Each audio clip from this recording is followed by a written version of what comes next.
इंगळी येथे भीषण घटना, कृषी होंडमध्ये पोहोचताना तिघा विद्यार्थ्यांचा बुडून मृत्यू।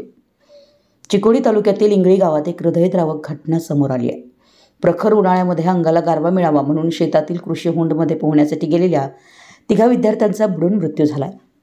मृत्युमुखी पडलेल्या विद्यार्थ्यांची नावं प्रथमेश अभिजित केरबा वय 13, अथर्व सुधीर सौंदलगे वय 15 आणि समर्थ लक्ष्मण चौगुले उर्फ गडकरी वय 13 अशी आहेत। घटनास्थळी मिळालेल्या माहितीनुसार इंगळी येथील एका शेतामध्ये उभारण्यात आलेल्या कृषी होंडमध्ये हे विद्यार्थी पोहण्यासाठी गेले होते।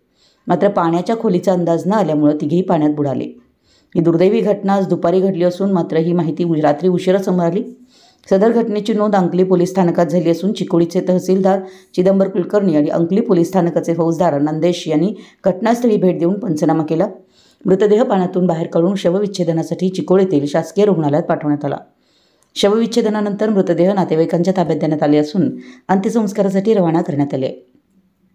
घटनास्थळी मोठी गर्दी जमली होती। विशेषतः समर्थ चौगुले उर्फ गडकरी या विद्यार्थ्याबाबत दुःखद बाब म्हणजे त्याची आई पूर्वीच निधन पावली होती। त्यामुळे तो इंगळी येथे आपल्या आजोळी राहत होता। त्याचे आजी आजोबा त्याला लाडात वाढवत होते, मात्र नियतीनं त्यांच्यावर मोठा आघात केला असून घटनास्थळी त्यांनी हंबरडा फोडला। परिसरात हळहळ व्यक्त केली जात आहे।